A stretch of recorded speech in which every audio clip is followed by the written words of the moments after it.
Hey, welcome to How It's Done, a podcast for curious marketers. I'm Christy Goad. I'll be your host, and I'm really glad you're here. Today, we're talking to Dr. Nidhi Gupta. Dr. Gupta is a physician, author, and speaker. She's the founder of CAP Pediatric Endocrinology, which is a solo practice focused on unhurried care for children with endocrine disorders. She's also founder and CEO of Freedom. That's Freedom with a PH.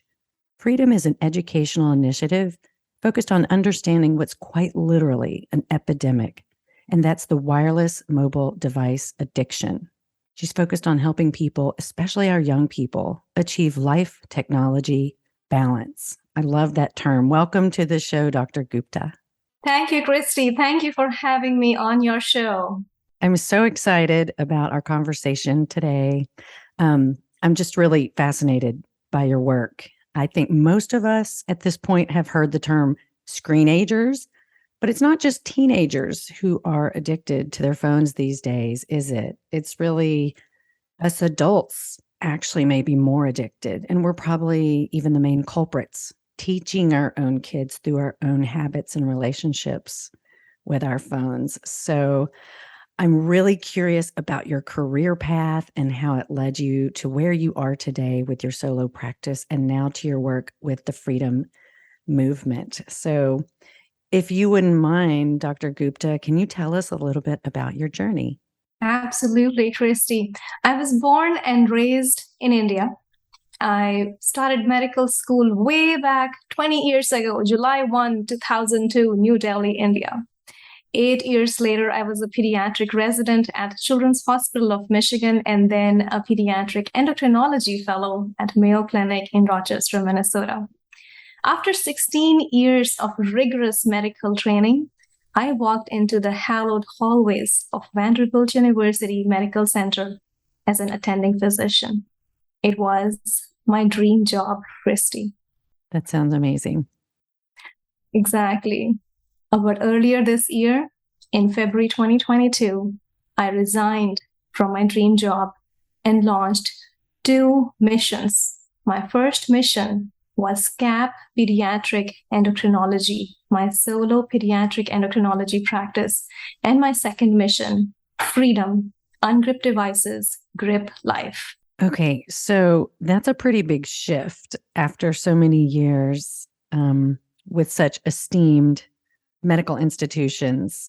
You have to tell us what caused this. Was it someone in your family? Was it just you had been seeing more and more impacts of maybe the harried? It sounds like you lived through COVID as an attending physician at Vanderbilt. So I'm sure there's all kinds of things that happened over the last maybe couple of years that led you here. The last couple of years or the last 4 years have been life-changing, Christy. I have always wanted to provide personalized, unhurried care to my patients, where I can genuinely spend more time with them, listen to their concerns, and listen to their stories. With the way the conventional practices are built, I was finding it harder and harder to do that, harder to accomplish my mission in medicine, harder to find joy in being a physician. Mm-hmm. And therefore, I did not devise it. A lot of practices across the country use this model. It is called direct patient care. And the simplest way to understand direct patient care is concierge medicine for normal people. There are no long-term contracts. There is a one-time enrollment fees. But you know what the patients get in return? They get direct access to me via text, via email, or via phone calls. I answer all of their questions directly. Now, endocrine disorders in children often require lifelong hormone replacement therapy. It's a big deal for families. It's a big change for them. They have to have a good understanding of their child's condition in order to achieve the best outcomes. And that takes time. That for the patient-physician interaction. And my practice allows me the luxury of time. There is no waiting room. There is no interference from insurance, and the care is still affordable. I spend almost an hour, sometimes more, with each patient. I draw diagrams to explain their thyroid, their diabetes, their pituitary, adrenal glands. I discuss sick day management with them. We go over what the status of their medication refills are. That minimizes after our calls. And we sit there and chat until every possible question or concern of the patient has been addressed. I find that fulfilling. My patients have not experienced healthcare like this before, and it gives me absolute joy to see the expression on their faces when they leave my clinic. How long have you been in solo practice? I started my practice only 2 months ago. Oh, wow. So that is all very new. I bet your patients are really loving it. They are loving it. Their reviews, their testimonials, their text messages say it all. And that empowers me to keep going, even though this is the unconventional way of practicing medicine. So I have a question for you about it. Since you're so accessible via phone, email, text, that's a lot of technology.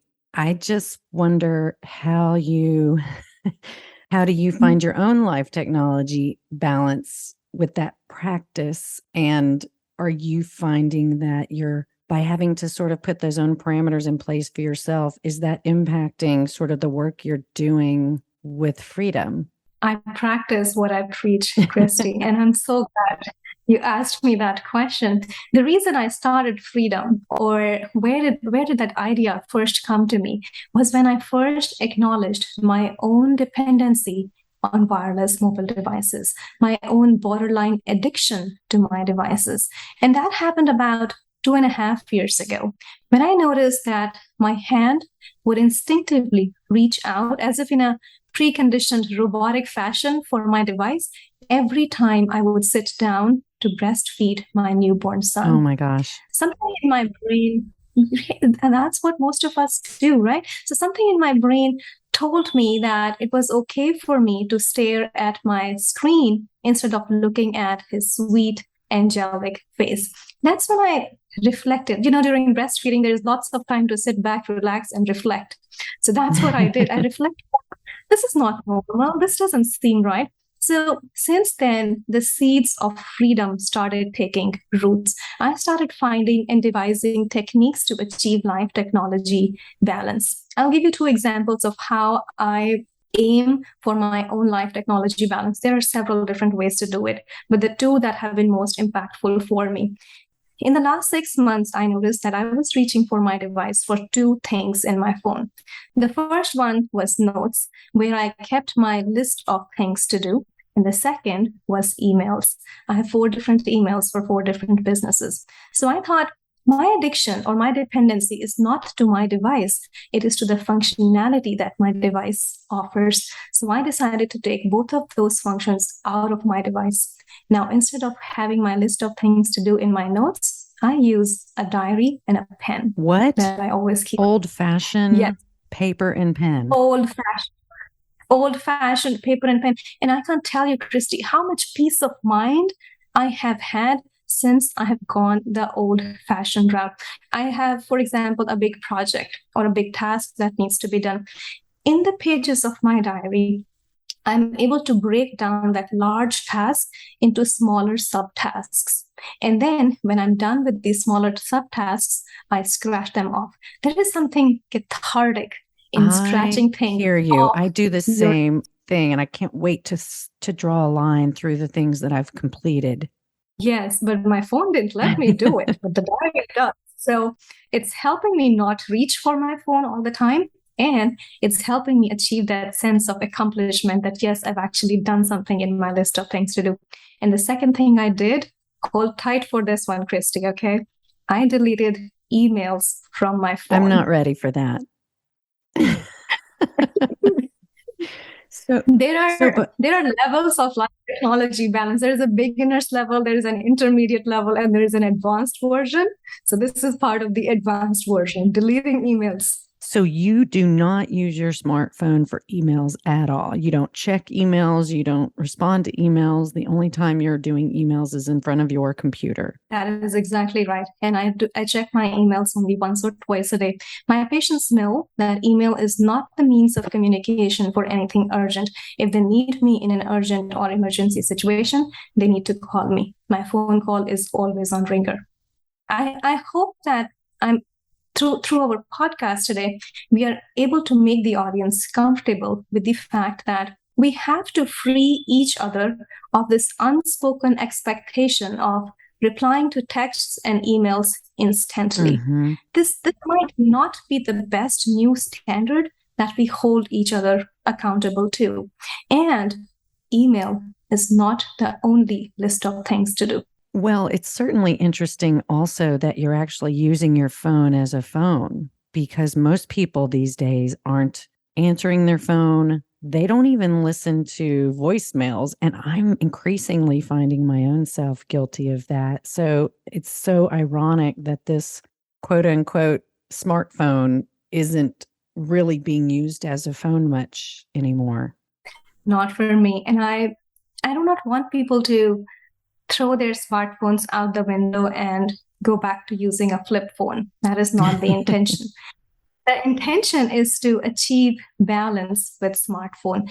Use the technology to increase your efficiency, increase your productivity, improve your health and well-being. Do not let technology be a 24/7 source of distraction and entertainment. So, along those lines, I know you said for the past 2 or 3 years, you've really been doing a lot of research. I know you've written papers and published in both clinical journals and I think also newspapers and other non-clinical publications on this and it is a relatively new epidemic of technology and smartphone addiction. Can you share maybe some of the numbers or some of the data that you have found or done original research around to help give us some sort of idea of the gravity of the situation? The gravity of the situation has started finding its place in medical research in the last 5 years, Christy. And most of the research has been focused on children, not so much on adults. Like you said in the beginning, are adults more guilty of this? Are we setting up a not so ideal example for our children? So what we have learned from our research in children about screen time is that it impacts 3 to 4 different areas of health prominently. Number 1, obesity. Number 2, sleep disorders. Number 3, mental health issues. And number 4, distracted driving. So let me share some data with you. Did you know, Christy, that there are over 6 billion smartphone users worldwide? I did not. And that the population of the world is about 7.5 billion, which means that about 85% of the people in the world have access to a smartphone. Imagine the possibilities of what can be done with such wide-reaching technology. What great things can be achieved when we can all be truly connected and truly using technology to move humankind forward. But is that truly happening? Well, that's a matter of perspective. So let's talk about obesity. Recently, a study was published in NEJM in which they projected that by year 2030, nearly 1 in 2 adults in the US will have obesity. So 50% adults in the US will have obesity in only 8 years from now. What about sleep? National Sleep Foundation conducts a Sleep in America poll in which they found that 9 out of 10 Americans reported using a technological device in the hour before bed. The more interactive the device was, the harder it is to fall asleep. The same survey also found that Americans feel sleepy on an average of 3 days a week, with many saying that it impacts their daily activities, mood, and productivity. The next health outcome, mental health. Daily screen time, more than 2 hours per day, is associated with higher odds of anxiety, depression, and psychopathological symptoms. The rate of death by suicide in the last decade has increased by 30%, and social media has a big role to play in that. Oh, wow. The last health impact, Christy, which we see pretty much every day when we are on the roads, distracted driving. Driver distraction was the cause for 70% crashes in a recent year here in the US. And if we all learn to drive without distractions, we might be able to avoid 4 million out of the 11 million crashes that occur in the US every year. I mean, those are staggering numbers. It's as you were talking, it reminded me of that movie, The Social Network. I'm sure you've seen that. It's frightening the way that we're all being manipulated, intentionally manipulated by what we see on our phones and the algorithms that, really drive what we see and the information we consume, and increasingly the misinformation that's consumed. So it definitely makes sense. There are millions and billions of dollars, Christy, that are being pumped into making the online content more and more addictive. The more we click on links on the internet, the richer someone somewhere in the world gets. The content developers know exactly how our brain works. What is the science behind it? What is the psychology behind it? And they have a very tight grip on our time and attention. Very special focus is paid to making the social media applications and other applications more addictive. Their browser versions are clunkier and they're not so user-friendly, but the apps are very addictive. So how do we combat that? I'm just curious, I have to ask the question because as a marketer, and for any marketers listening to this podcast for curious marketers, obviously advertisers, marketers, we do want to get in front of people and we do want to influence people. And so, this is a little bit, there's got to be millions and billions of dollars at stake.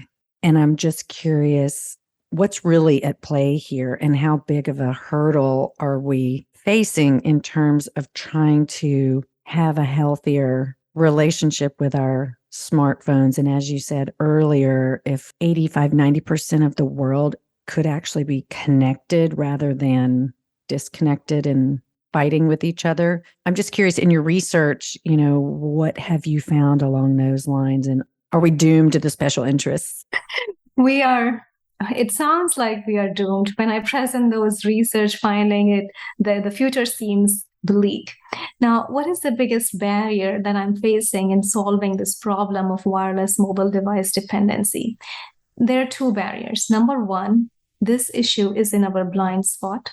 Number two, the human tendency to resist change. Yes. The human tendency to resist change has been the biggest detractor in my mission, Christy. We have normalized our relationship with our devices to such an extent that we don't think twice about it. I was recently talking to a parent about our event, We Connect Nashville. She asked me, "What is this event about?" I said, "It's about screen time and the impact of excessive screen time on our health." She thought about it for a second and then she said, "Yeah, I understand, but my children don't spend much time on screens."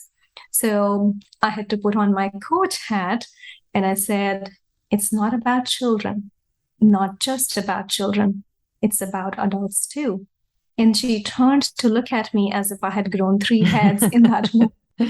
Really hard to get buy-in from parents, Christy, because in order to get their kids off devices, parents would need to get off their own devices and come up with device-free activities.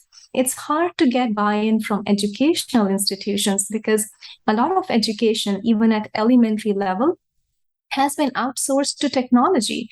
Several school sports teams communicate with each other via social media, which means that even young students must have a social media account, which I find unacceptable on many levels. People hesitate to entertain the idea of life-technology balance because they perceive that this might lead them to change their systems and processes in place, which they have become very comfortable with. And you talk about the addiction part of this. In your research, you have found that it is quite literally, there's some of the same dopamine triggers in smartphone addiction as there are with drugs or alcohol. Is that correct? That is absolutely correct, Christy. In the world of psychology, we have learned a couple things. The first one is the definition of behavior addiction. There are many definitions of behavior addiction that exist out there, but the bottom line of all of those definitions is unsuccessful attempts to curb the behavior. Unsuccessful attempts to curb the behavior. So if you think about it in terms of our interaction with our devices, we make a promise to ourselves to just check social media for, well, yeah, I'll just check for 10 minutes. And then 2 hours later, we're still Literally checking. 2 hours later. So that is a concern. And then there is something called the DSM-5 criteria that guides us or guides psychologists and mental health professionals in diagnosing substance use disorders. In my research, we have found significant similarities in the DSM-5 criteria that define substance use disorder and problematic cell phone use. I mean, that's pretty mind-blowing if you think about it. And that's a completely different, I guess, is that part of the conversation you are really trying to have through Freedom and to help us all see what these devices are taking away from us, and that we're all somewhat addicted, if not majorly addicted, excuse me. There is a pattern of a relationship with our devices. There is a spectrum of behavior. On one end of the spectrum is wireless mobile device use, where we are able to use technology for our benefit to increase our productivity and efficiency. Then the next step in that spectrum is wireless mobile device overuse. And the next step is wireless mobile device dependency. And the last step is addiction. There are questionnaires and tests that exist in both medical and non-medical literature that I encourage people to take that might help them determine where they lie on that spectrum. Because acknowledging that a problem exists is always step one to finding a solution to that problem. I also find that just having the information and the data, brings things into awareness. So, my iPhone, it now serves me up with information about how many hours a day I've been on my phone or active on my phone. And then it'll give me a day over day, a week over week. And I'm always just like flabbergasted by the numbers, like that is so much time, it can be like a full work day. It's like on my device. And when I stop to think about that, it is shocking. And it has helped me in some instances, like, I need to just put down my phone, get away, go ride my bike, go outside, go do something other than, doom scrolling or whatever I may be doing on my phone, or I tend to check a lot of emails. So if I get rid of the email thing, that would be a huge step for me. So I guess on the one hand, maybe, Apple is trying to help give us data for this challenge, but on the other hand, not so much. You mentioned the Nashville Reconnect. I know you had your first Reconnect in Atlanta, and then just last week here in Nashville, Reconnect Nashville chapter. Can you tell us more about those events and the kinds of information that you're bringing to those events? Tell us who's in the audience, what is your goal of those events? I'm curious to know, now that you have two under your belt, how those are working and where you see that going. Reconnect has been a dream project, Christy, and it has turned out so phenomenally well. It is a unique event that is delivering transformational results. Reconnect is designed to help us dig deeper into the issue of wireless mobile device dependency. But its greater purpose is to help us reclaim our time and attention. Help us reclaim our time and attention without giving up smartphones, without feeling deprived of the pleasures that the devices offer us. At Reconnect, I have the honor of having Tara Heaton as my co-speaker. She is a communications and neuroscience expert and the founder of the renowned Talk to the Brain platform. Tara and I present science and stories We present data and emotions that resonate with people and provide them with food for thought in a very non-judgmental way.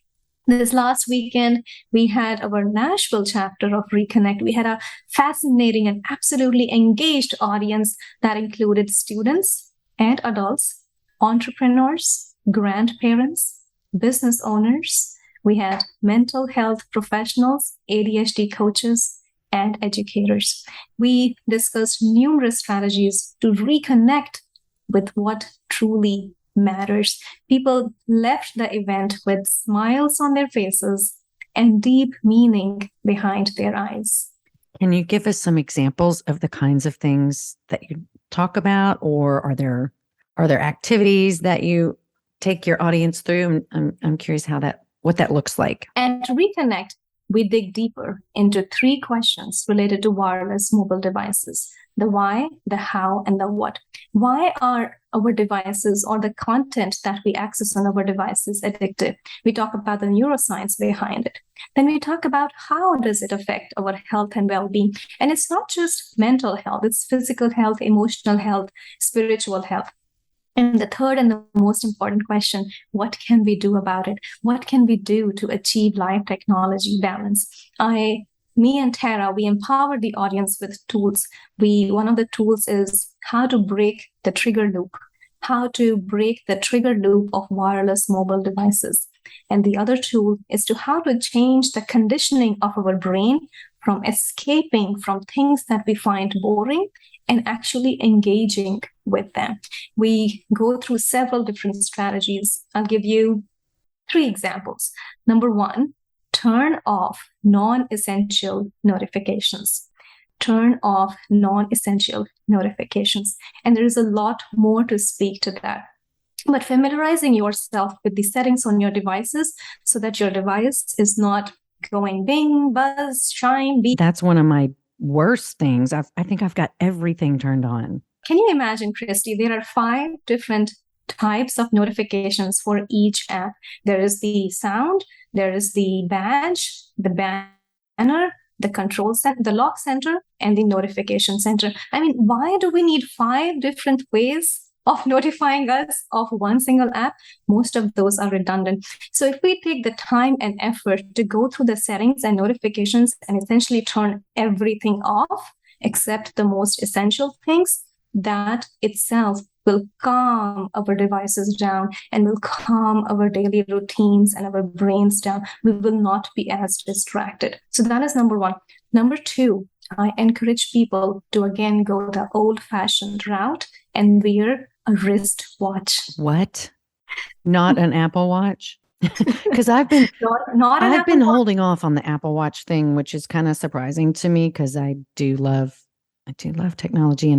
And so recently I was like, you know what? I think I might just go ahead and get one of those Apple Watches finally. But now I'm like, okay, that's probably not the best idea. Yes, absolutely. I mean, that's your choice. I can only empower you with knowledge. But literally people with the Apple Watches, like if I'm in their presence and they're always looking down, I'm like, do you need to be somewhere? Because I think they're looking at the time, or like I'm boring them or something. And they're like, oh no, I was just getting a text or whatever. But it's very distracting for the person as well as the person that they're supposed to be sitting there having a conversation with. Yes. Nothing tells you more that you are unwanted than being with someone who is not giving you attention. It's full attention, full undivided attention. I always tell people partial presence is worse than absence. So being fully present, being fully engaged with the person you are talking to, look into their eyes, have a genuine conversation. And if there is something else that needs your attention in that moment, just excuse yourself. Do not let that other person standing there waiting for you to give them your attention back. So wearing a wristwatch helps because if we use our devices to check time, which could be about 50 times a day, we reach for our device to check the time. And in that process, we find notifications. This is what happens to me. I find notifications on the screen, and then I go into answering those notifications. About 20 minutes later, I forget, why did I pick up my phone in the first place? Why did I need to? So that is trick number 2. And then the third one, another old-fashioned way.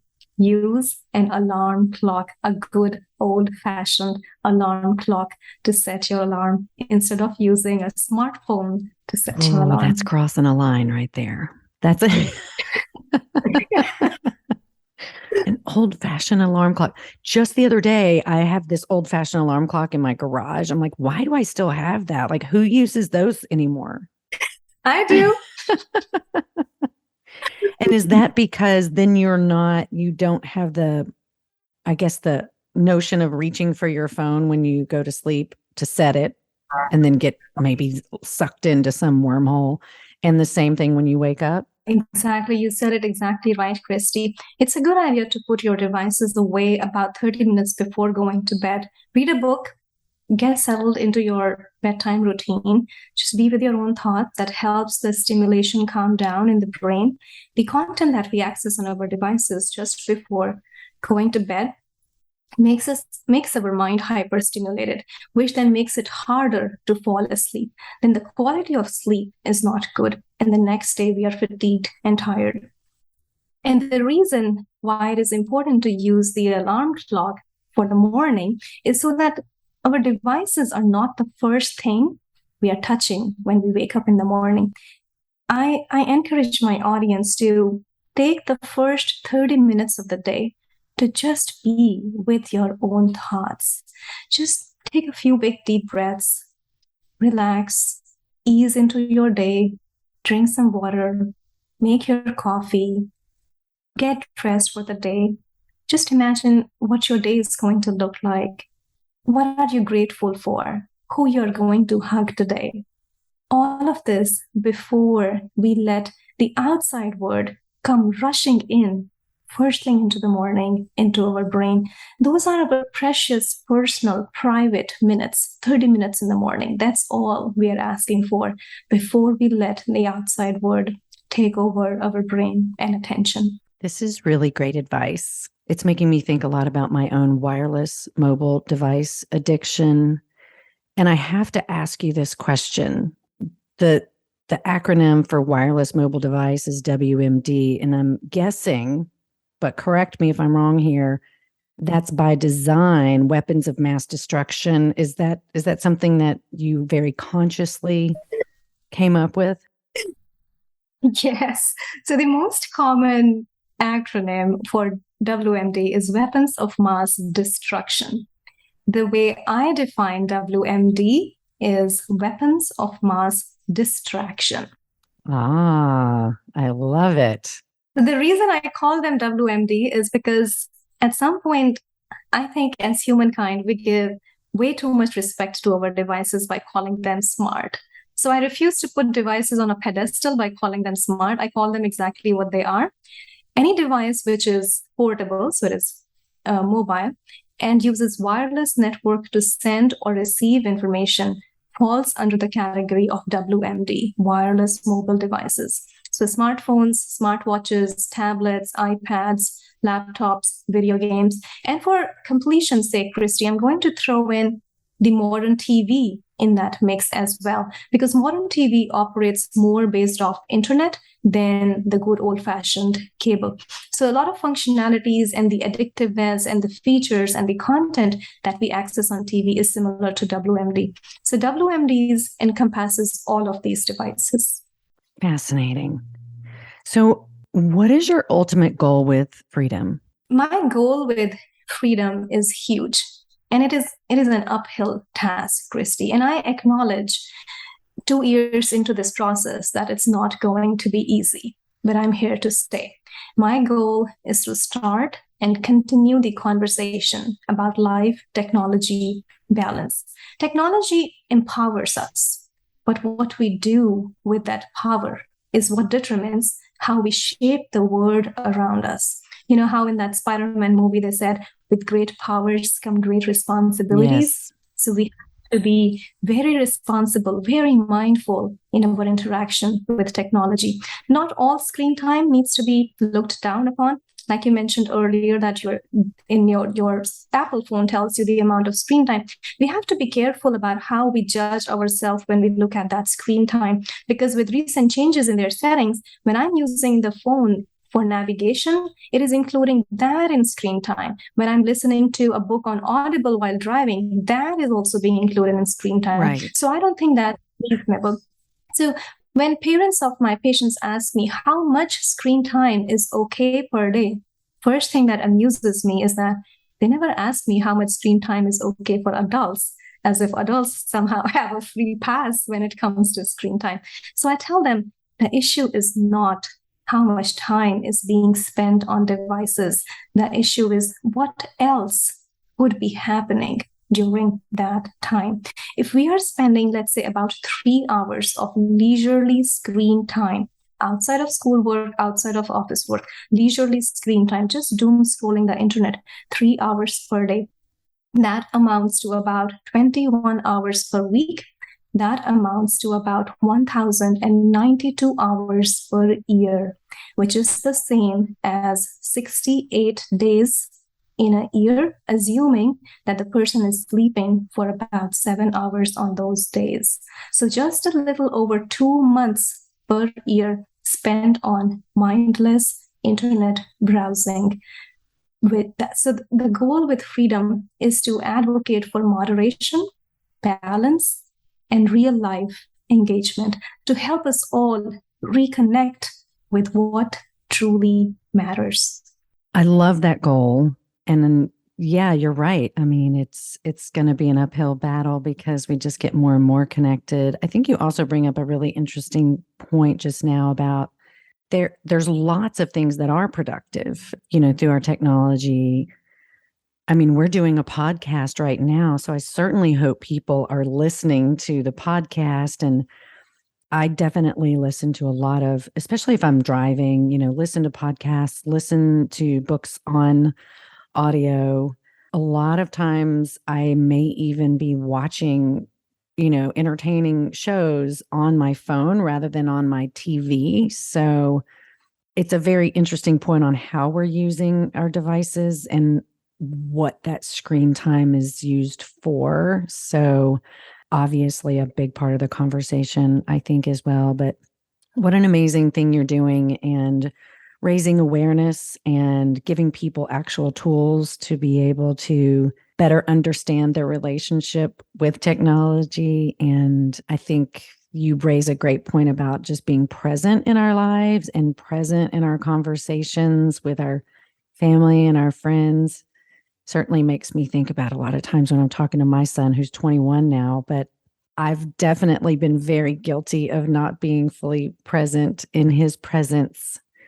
And he has let me know it through the years for sure. But speaking of that kind of full circle, you mentioned your son when he was born. This is when this idea was born for you. So I wish you all the success and all the luck on this initiative, on your journey. You've got this amazing practice model that you're doing. So, well, I know we'll all benefit from your work. I appreciate you sharing your story with us today. Thank you very much, Christy. Thank you for having me on your show. I had a fantastic time chatting with you. Me too. Before we go, it really has been a true joy. I know people will be interested to know, where can I find out more? How can I learn more? How can I learn about the next Reconnect? Maybe I want to go. Maybe I want to tell some friends about it. Tell our listeners how they can find you, how they can reach you, how they can follow you. Absolutely. The website for Freedom is freedom.net, which is spelled with a PH instead of an F.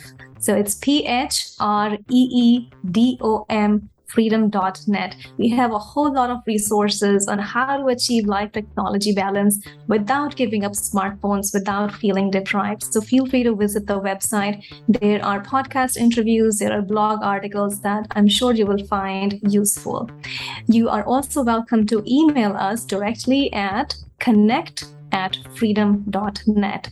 And for my CAP endocrine practice, please feel free to visit capendocrine.com. That is KAP endocrine, ENDOCRINE, capendocrine.com. Thank you. That is wonderful. I will certainly include addresses and links in the show notes. I really appreciate your time, and I wish you all the best. That wraps up this episode of How It's Done. My guest today has been Dr. Nidhi Gupta, pediatric endocrinologist and founder of Freedom, an initiative to understand the impact of smartphone addiction, break the cycle, and achieve life technology balance. Thank you so much, Dr. Nidhi Gupta. Thank you, Christy.